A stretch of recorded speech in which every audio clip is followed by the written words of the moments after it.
Bismillahirrahmanirrahim. Assalamualaikum warahmatullahi wabarakatuh. Waalaikumsalam warahmatullahi wabarakatuh. Yang terhormat Ibu Kepala SMP Negeri 13 Kota Surakarta, yang saya banggakan teman-teman peserta orientasi P3K Kota Surakarta. Terima kasih atas kehadiran ibu-ibu dalam kegiatan seminar laporan hasil orientasi P3K Kota Surakarta.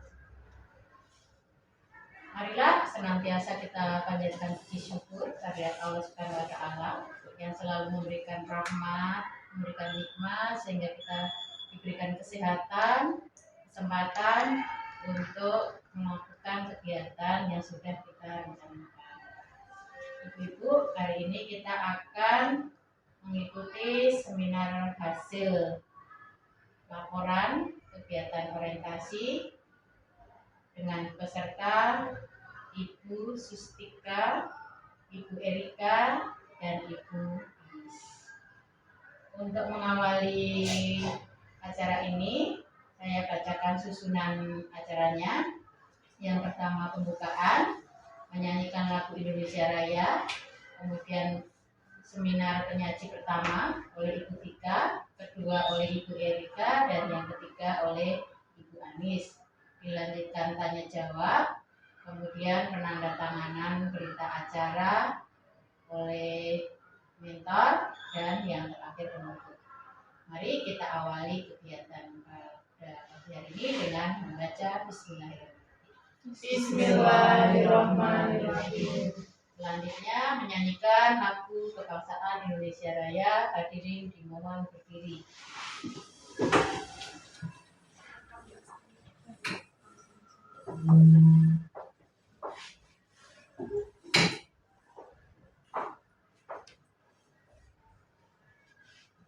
Hiduplah Indonesia Raya, Indonesia tanah airku, tanah tumpah darahku. Di sanalah aku berdiri, jadi pandu ibuku. Indonesia kebangsaanku, bangsa dan tanah airku. Marilah kita berseru, Indonesia bersatu. Hiduplah tanahku, hiduplah negeriku, bangsaku, rakyatku semuanya. Bangunlah jiwanya, bangunlah badannya, untuk Indonesia Raya. Indonesia Raya, merdeka, merdeka, tanahku, negeriku yang ku cinta. Indonesia Raya, merdeka, merdeka, hiduplah Indonesia Raya. Indonesia Raya, merdeka, merdeka, tanahku, negeriku yang ku cinta. Indonesia Raya, merdeka, merdeka, hiduplah Indonesia Raya. Hadirin dimohon duduk.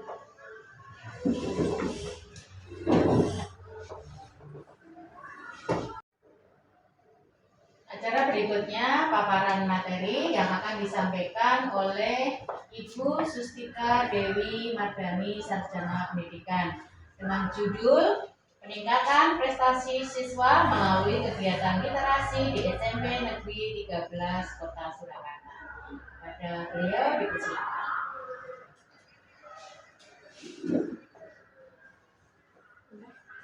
Bismillahirrahmanirrahim. Assalamualaikum warahmatullahi wabarakatuh. Waalaikumsalam warahmatullahi wabarakatuh. Selamat pagi yang terhormat Ibu Dr. Yayanti MSI selaku mentor sekaligus Kepala Sekolah SMP Negeri 13 Surakarta. Selamat pagi yang saya hormati rekan-rekan P3K SMP Negeri 13 Surakarta. Di sini saya akan menyampaikan laporan orientasi pengenalan nilai dan etika pada instansi pemerintahan bagi P3K Pemerintah Kota Surakarta tahun 2024. Nah, di sini saya mengambil isu dengan judul peningkatan prestasi siswa melalui kegiatan literasi.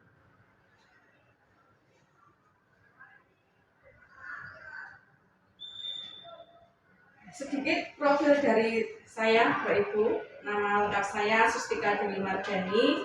Saya lahir di Surakarta pada tanggal 6 November 1986. Riwayat pendidikan saya SD, masuk SD mulai tahun 1992 dan lulus tahun 1998 di SDN dan Nukusuman 2 Surakarta. Kemudian setelah itu saya melanjutkan belajar saya di SMP Negeri 6 Surakarta dari tahun 1998 sampai tahun 2021. Kemudian dari tahun 2001 sampai 2004 saya melanjutkan sekolah di SMK Negeri 1 Surakarta. Kemudian di tahun 2005 sampai 2009 saya melanjutkan sekolah saya di Universitas Sukoharjo. Kemudian setahun setelah saya lulus, saya mengabdi di SD Negeri Jayangan dari tahun 2010 sampai 2015, kurang lebih 5 tahun.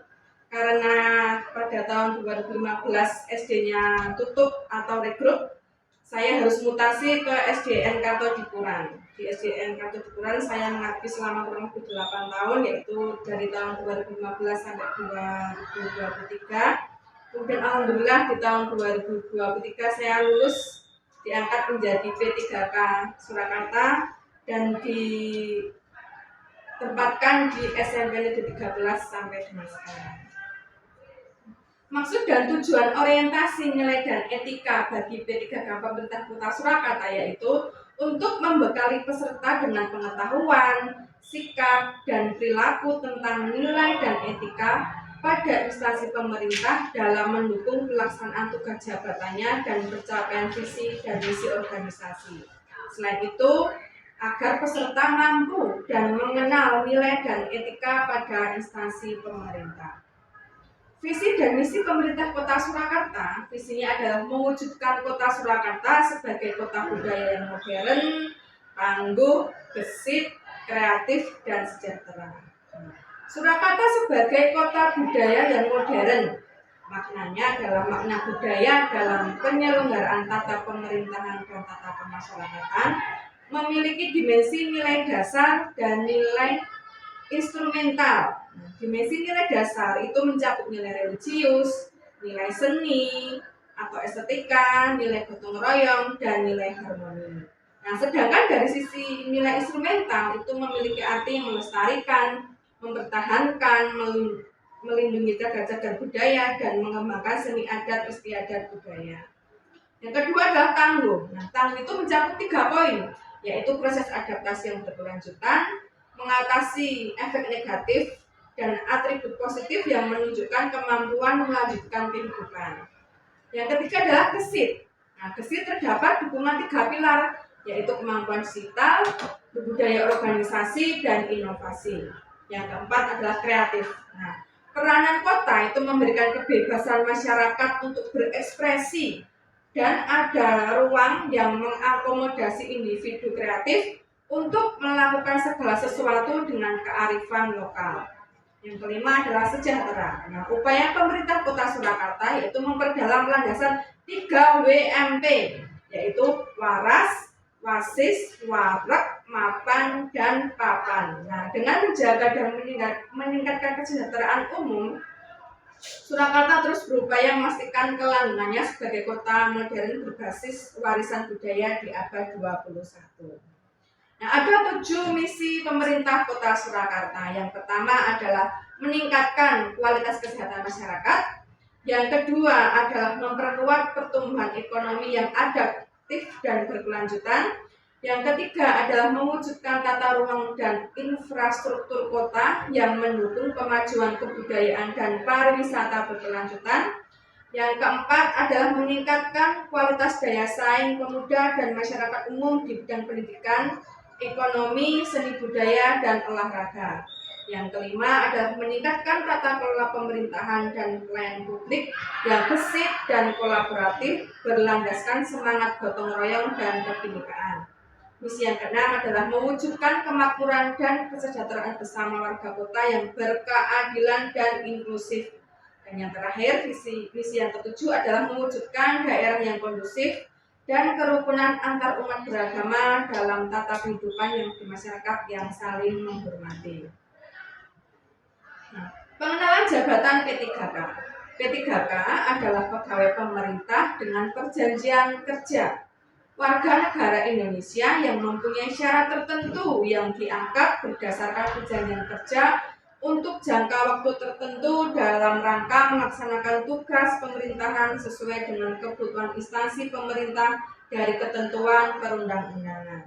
Nah, nilai dasar seorang ASN itu terdiri atas berorientasi pelayanan, akuntabel, kompeten, harmonis, loyal, adaptif, dan kolaboratif atau disingkat menjadi berakhlak. Berakhlak itu artinya berorientasi pelayanan, maksudnya adalah memahami dan memenuhi kebutuhan masyarakat, ramah, cekatan, solutif, dan dapat diandalkan, kemudian melakukan perbaikan tiada henti. A untuk akuntabel, yaitu melaksanakan tugas dengan jujur, bertanggung jawab, cermat, serta disiplin dan berintegritas tinggi, kemudian menggunakan kekayaan dan barang milik negara secara bertanggung jawab, efektif dan efisien, dan tidak menyalahgunakan kewenangan jabatan. K untuk kompeten, yaitu menghargai setiap orang apapun latar belakangnya, suka menolong dan membangun lingkungan yang kondusif. L untuk loyal, yaitu memegang teguh ideologi Pancasila dan Undang-Undang Dasar 1945, setia kepada NKRI serta pemerintahan yang sah, menjaga nama baik sesama ASN, instansi dan negara, serta menjaga rahasia jabatan dan negara. A. Adaptif, yaitu cepat menyesuaikan diri menghadapi perubahan, terus berinovasi dan mengembangkan kreativitas dan bertindak proaktif. K untuk kolaboratif, yaitu memberi kesempatan kepada berbagai pihak untuk berkontribusi, terbuka dalam bekerja sama untuk menghasilkan nilai tambah dan menggerakkan pemanfaatan berbagai sumber daya untuk tujuan bersama. Nah, ASN itu mempunyai hak dan kewajiban.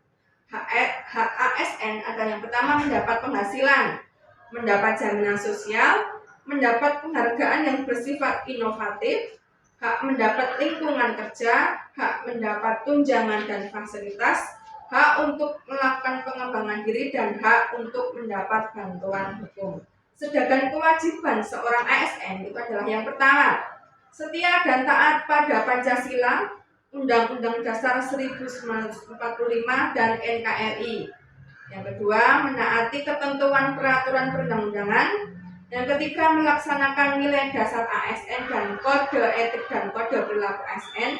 Yang keempat, menjaga netralitas. Dan yang kelima, bersedia ditempatkan di seluruh wilayah negara kesatuan Republik Indonesia. Nah, kita sebagai guru juga mempunyai tugas dan kewajiban. Nah, tugas utama guru itu adalah mendidik, mengajar, membimbing, mengarahkan, melatih, menilai, dan mengevaluasi peserta didik. Nah, beban kerja guru untuk melakukan hal tersebut itu paling sedikit adalah 24 jam tatap muka dalam 1 minggu. Sedangkan kewajiban guru adalah merencanakan, melaksanakan, dan mengevaluasi hasil pembelajaran. Selain itu, mengembangkan kualifikasi akademik dan kompetensi, bertindak objektif dan tidak diskriminatif, menjunjung tinggi peraturan perundang-undangan, dan memelihara, memupuk persatuan dan kesatuan bangsa. Nah, jabatan fungsional guru itu adalah jabatan tingkat keahlian termasuk dalam rumpun pendidikan tingkat anak-anak dasar, lanjutan, dan sekolah khusus. Nah, ada 4 kompetensi yang harus dimiliki seorang guru, yaitu ada kompetensi pedagogik, kepribadian, sosial, dan profesional. Kompetensi pedagogik yaitu kemampuan dalam pengelolaan peserta didik, meliputi menyusun rencana pembelajaran, melaksanakan pembelajaran, dan melakukan evaluasi hasil belajar. Kemudian kompetensi kepribadian yaitu melihat aspek psikologis kompetensi kepribadian guru dengan menunjukkan kemampuan personal yang mencerminkan kepribadian yang dewasa, bijaksana, dan berwibawa. Kompetensi sosial yaitu terkait dengan kemampuan guru sebagai makhluk sosial dalam berinteraksi dengan orang lain. Kompetensi yang keempat adalah kompetensi profesional yaitu penguasaan materi pembelajaran secara luas dan mendalam yang mencakup penguasaan materi kurikulum, substansi keilmuan, dan metodologi keilmuannya. Dinas Pendidikan itu mempunyai visi dan misi. Visinya adalah terwujudnya layanan pendidikan yang bermutu dan paripurna. Sedangkan misinya yang pertama itu adalah meningkatkan keterjangkauan dan perluasan layanan pendidikan yang bermutu dan paripurna. Yang kedua, meningkatkan keterjangkauan dan perluasan layanan pendidikan yang paripurna. Dan yang ketiga adalah meningkatkan sumber daya aparatur yang membidangi pelayanan. Program Dinas Pendidikan pada tahun 2021 sampai 2026 ada 6 program. Yang pertama, pengelolaan pendidikan, kemudian pengembangan kurikulum, pendidik dan tenaga kependidikan, pengendalian perizinan, pengembangan bahasa dan sastra, dan penunjang urusan pemerintah daerah. Profil SMP Negeri 13 Surakarta. SMP Negeri 13 Surakarta itu berlokasi di Jalan Arifin nomor 17, Kelurahan Kampung Baru, Kecamatan Pasar Kliwon, Kota Surakarta. Sekolah ini berada di lingkungan perkotaan yang strategis dan mudah dijangkau. Dari aspek sosial budaya, SMP Negeri 13 berada di pusat pemerintahan Kota Surakarta dengan latar belakang sosial dan budaya yang beragam. Meskipun dipengaruhi oleh budaya kota besar yang cenderung individualistis, namun semangat gotong royong dan sopan santun warga sekolah tetap terjaga. Peserta didik berasal dari latar belakang ekonomi yang beragam. Sebagian besar berasal dari masyarakat kalangan menengah ke bawah. Meskipun motivasi belajar bervariasi, siswa secara umum disiplin dalam menaati peraturan sekolah, memiliki kepedulian terhadap siswa berkebutuhan khusus, dan memiliki kehidupan beragama yang baik. Visi SMP Negeri 13 Surakarta yaitu Galaska Juara. J untuk jujur, U untuk unggul, W untuk wawasan global, A untuk aman, R untuk religius, dan A untuk asri.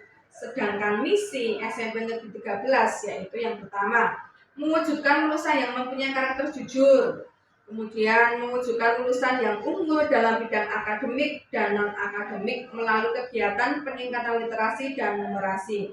Yang ketiga, mewujudkan pendidikan yang mengembangkan keterampilan abad 21 dengan menanamkan pembiasaan berkarakter Pancasila. Yang keempat, mewujudkan pendidikan dalam lingkungan yang aman dan kondusif. Yang kelima, mewujudkan pendidikan yang mengedepankan pembentukan profil pelajar Pancasila. Yang keenam, mewujudkan lingkungan pendidikan yang asri dan berwawasan lingkungan hidup. Dan yang ketujuh, mewujudkan peserta didik yang humanis dan peduli terhadap lingkungan. Nah, ada program yang dilakukan sekolah untuk mendukung kegiatan visi. Yang pertama, kegiatan pembelajaran intrakurikuler. 2. Kegiatan pembelajaran kurikuler melalui proyek penguatan profil pelajar Pancasila. 3. Pembelajaran STEM. 4. Kegiatan ekstrakurikuler yang meliputi pramuka, robotik, PMR, bahasa Inggris, futsal, jurnalistik, seni musik, BTA, desain grafis, hadroh, komputer, karate, dan seni tari. 5 adalah kegiatan pembiasaan penguatan karakter yang dilaksanakan setiap pagi, yaitu ada upacara bendera, karakter kerohanian, karakter nasionalisme, Jumat sehat, Jumat bersih, dan Jumat kerohanian. Rencana dan hasil kerja P3K. Identifikasi isu. Beberapa siswa di SMP Negeri 13 Surakarta itu ternyata masih mengalami kesulitan dalam memahami bacaan dan menulis dengan baik. Nah, hal ini terbukti dari hasil ulangan harian yang sebagian besar siswanya hasilnya masih di bawah rata-rata. Nah, maka dari itu isu yang diangkat adalah rendahnya minat dan kebiasaan membaca siswa. Maka dari itu saya mengangkat judul peningkatan prestasi siswa melalui kegiatan literasi di SMP Negeri 13 Kota Surakarta. Nah, berdasarkan hasil evaluasi penilaian harian siswa di SMP Negeri 13 Kota Surakarta, itu ditemukan bahwa prestasi siswa dalam mata pelajaran khususnya bahasa Indonesia itu cenderung di bawah rata-rata.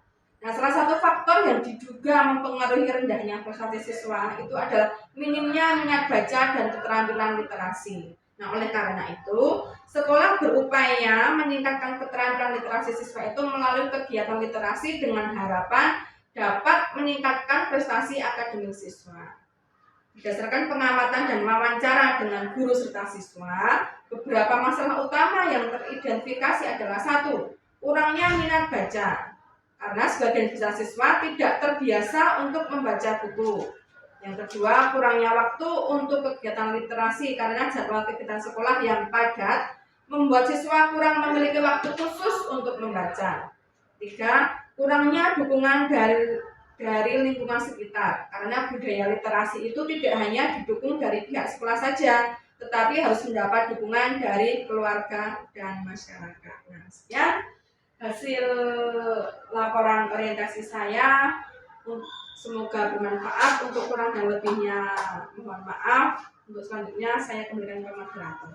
Ya, kita beri aplaus untuk presentasi Bu Tika yang luar biasa. Baik, langsung saja untuk sesi tanya jawab. Untuk sesi tanya jawab kepada Bu Tika, saya berikan untuk 2 pertanyaan. Monggo yang akan bertanya dipersilakan. Ya. Oke, Bu Nita, silakan. Terima kasih kesempatannya Bu Enda. Mari izin bertanya Bu Tika. Langkah-langkah apa saja yang Bu Tika lakukan untuk keberhasilan kegiatan literasi tersebut? Baik. Langsung dijawab. Monggo. Langkah-langkah yang saya lakukan yang pertama itu adalah mengumpulkan data, yaitu data nilai ulangan harian khususnya mata bahasa Indonesia. Kemudian saya analisis dan ternyata hasilnya memang sebagian besar nilainya di bawah rata-rata. Nah, kemudian saya melakukan wawancara kepada siswa dan beberapa guru, ternyata memperoleh hasil bahwa memang sebagian besar anak-anak di SMP Negeri 13 Surakarta itu minat bacanya rendah. Nah, maka dari itu saya membuat program, yaitu tugas di rumah. Nah, ketika pembelajaran selesai, saya pasti selalu memberi tugas merangkum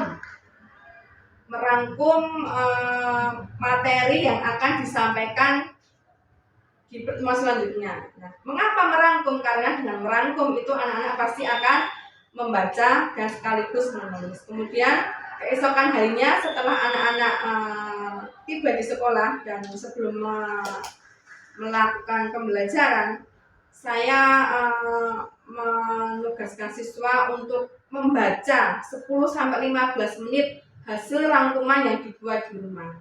Nah, hal itu saya lakukan selama hampir 2 minggu berturut-turut, dan setelah itu saya adakan ulangan dan ternyata hasilnya mengalami signifikan, yaitu peningkatan hasil nilai ulangan siswa. Seperti itu, Bu Nita. Oke. Demikian jawaban dari Bu Tika. Apakah ada pertanyaan lanjutan? Tidak ada. Oke. Baik, tadi baru 1 pertanyaan. Apakah masih ada yang mau ditanyakan untuk presentasi Bu Sustika kali ini? Oke, Ibu Sri, dipersilakan. Ya, terima kasih untuk waktu yang diberikan pada saya. Untuk Bu Tika, saya mau bertanya, kegiatan literasi yang seperti apa yang juga dapat menunjang keberhasilan pembelajaran siswa khususnya dari pihak sekolah? Langsung saja. Ya, langsung. Contohnya kita mengoptimalkan perpustakaan, yaitu misalnya dengan mengadakan jadwal secara teratur, jadwal kunjungan siswa misalnya setiap 1 minggu sekali, siswa diajak berkunjung ke perpustakaan dengan tujuan untuk mengenal referensi buku-buku yang ada di perpustakaan. Nah, kemudian siswa diberikan zona membaca, siswa membaca buku, kemudian menuliskan hasil informasi yang diperoleh dari membacanya ke dalam jurnal tersebut. Gitu. Gimana? Apakah ada pertanyaan lanjutan? Tidak ya? Gitu. Oke, ada lagi yang mau ditanyakan kepada Bu Tika? Cukup ya, tidak ada. Baik, kita beri tepuk tangan untuk peserta yang luar biasa yang mau bertanya dan Ibu Tika yang sudah menjawab dengan sangat luar biasa. Jadi simpulan dari presentasi Ibu Tika hari ini adalah dengan kegiatan literasi, prestasi siswa dan siswi SMP Negeri 13 Kota Surakarta. Demikian untuk presentasi Ibu Tika. Terima kasih. Ibu Tika dipersilakan kembali.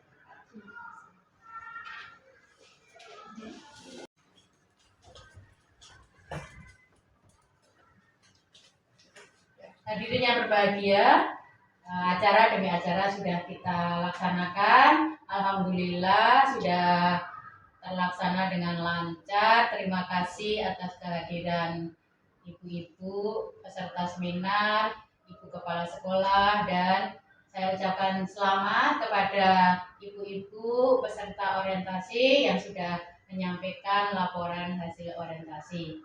Mari kita tutup seminar ini dengan membaca Alhamdulillahirrahmanirrahim. Makin kalah. Wassalamualaikum warahmatullahi wabarakatuh. Waalaikumsalam warahmatullahi wabarakatuh.